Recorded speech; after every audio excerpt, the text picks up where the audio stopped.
তো বন্ধুরা, আমি তো বাজারে গেছিলাম, তোমাদেরকে বলেই গেছিলাম যে কী কী বাজার করেছি দেখাচ্ছি তোমাদেরকে। ব্যাগ থেকে ঢালছি। এই যে কুমড়ো এনেছি, সব প্লাস্টিকে না দাম লেখা থাকে। এই যে কুমড়ো এনেছি, এই দামটা মানে একসাথে ধরেছে।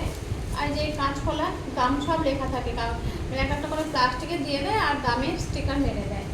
হ্যাঁ, তো এইটা মনে হয় 500 আছে না 1 কিলো না কত আছে। এটা মনে হয় তো 1 কিলোর হিসাব আছে তার একটা। যাই হোক, এখানে পাকা কলা ওজনে বিক্রি হয়। পাকা কলা কেন, কাঁচকলা কেন, সব ওজনে বিক্রি হয়। হ্যাঁ, এই যে দেখতে পাচ্ছ পাকা কলা আনছি, এইটা ওজনে বিক্রি হয়। তো যাই হোক, নুন আনছি আর হলুদ আনছি আর আদা আনছি, সব প্লাস্টিকে একটা একটা করে দাম লিস্ট করে দেয়। লঙ্কা আনছি আর আলু কত আছে কি জানি, আলু আছে, এই যে আলু আনছি। দুধ 2 প্যাকেট আনছি আর টমেটো আনছি। আর এটা না মাছ আছে, হ্যাঁ পমফ্রেট মাছ আছে। হ্যাঁ, আর এই যে ডিম আনছি, তারপর এটা শসা, আর এটা জিরে, আর এটা সরষার আটা। হ্যাঁ, তো এত কিছু বাজার করেছি আমি। ছেলে তো অফিস চলে গেছে, আমি একা একা বাজারে গিয়ে বাজার করে নিয়ে আসলাম। তোমাদেরকে তো বললাম অনেক কিছুই বাজার করলাম। তো যাই হোক, আমি তো মানে ওদের ভাষা কি বুঝি না, তো মোটামুটি চালিয়ে দিয়েছি আগে। আর এইখানে পাশে আর একটা শপিং মল আছে, ওখানে মাছ পাওয়া যায় না। ওখানে আর অন্যান্য সব কিছু পাওয়া যায়, কিন্তু মাছটা পাওয়া যায় না। যার জন্য এই পাশে যে শপিং মলটা আছে, ওখানে গেলে কি হয়, আসামের ছেলেগুলো আছে, ওরা বাংলা হিন্দি সব মানে বাংলাটা ভালো করে বোঝে। আর আমি হিন্দিও তো ঠিক বলতে পারি না, ওই 2-1টা কোনো চালাই। আর এই যে যেখান থেকে আমি মাছ নিয়ে আসলাম, ওই শপিং মলে মাছটা বিক্রি হয়, আর নানান রকম সবজি টবজি সব কিছু বিক্রি হয়। তো এই জন্য ওইখানটায় যেতে হয়েছে আমাকে মাছের জন্য। তো আবার মাছের আনতে যাবো অন্য জায়গায়, আবার সবজি আনবো অন্য জায়গা থেকে। এক জায়গা থেকে সব এনে নিয়েছিস, কিন্তু সেখানকার না ওই শপিং মলে কোনো বাঙাল মানে মানে আসামের ছেলে কোনো কেউ নেই, মানে বাংলা কথা একটু বুঝবে। আসামের ছেলে থাকলে একটু বাংলা কথা বোঝে।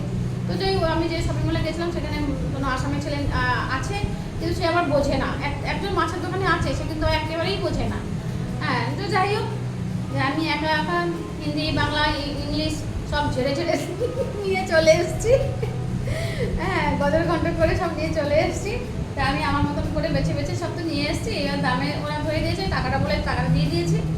হ্যাঁ, তো আমাকে খুঁজতেও হয়েছে সব কিছু। আমি এই জিজ্ঞাসা করতে পারছি না, বড় বিশাল বড় শপিং মল তো আমি জিজ্ঞাসা করতে পারছি না যে কোথায় আছে এটা, নামটা বলবো বুঝতেও পারছে না। জিরে, হলুদ হলুদ এগুলো বুঝতে পারছে না ওরা।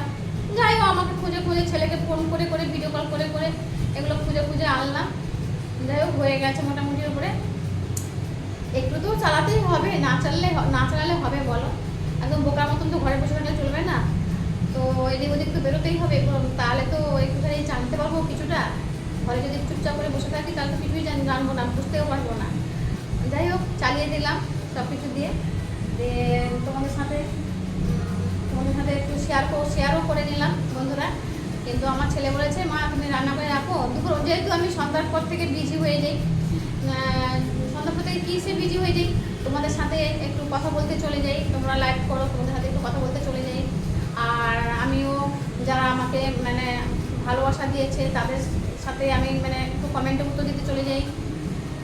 এতে আমি বিজি হয়ে যাই। এই জন্য ছেলে বলছে, মা তুমি তাড়াতাড়ি করে রান্না করে এখন রেখে দাও, রাত্রিবেলা তুমি ফ্রি থাকো। হ্যাঁ, তারপর আমি কী কী দেখেছি না দেখেছি সেগুলো সব তো ভিডিও করা আছে।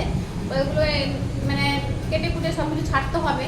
তো এগুলো তো ছাড়া হয়নি, তো এগুলো তো আমার ছেলে এগুলো করে দেবে। তার পাশে আমাকে না থাকলে তো হবে না, তার পাশেও থাকতে হবে। যাই হোক, যতটা পারছি ততটা আমি এগিয়ে দেবো। আর রাত্রিবেলায় ফ্রি থাকবার চেষ্টা করব তোমাদের সাথে আসার জন্য। তো ঠিক আছে, আর বেশিক্ষণ নয়, কেননা অনেক কাজ পড়ে রয়েছে, আমাকে অনেক কাজ করতে হবে। টাটা, সবাই ভালো থাকো, সুস্থ থাকো, শুভ দুপুর।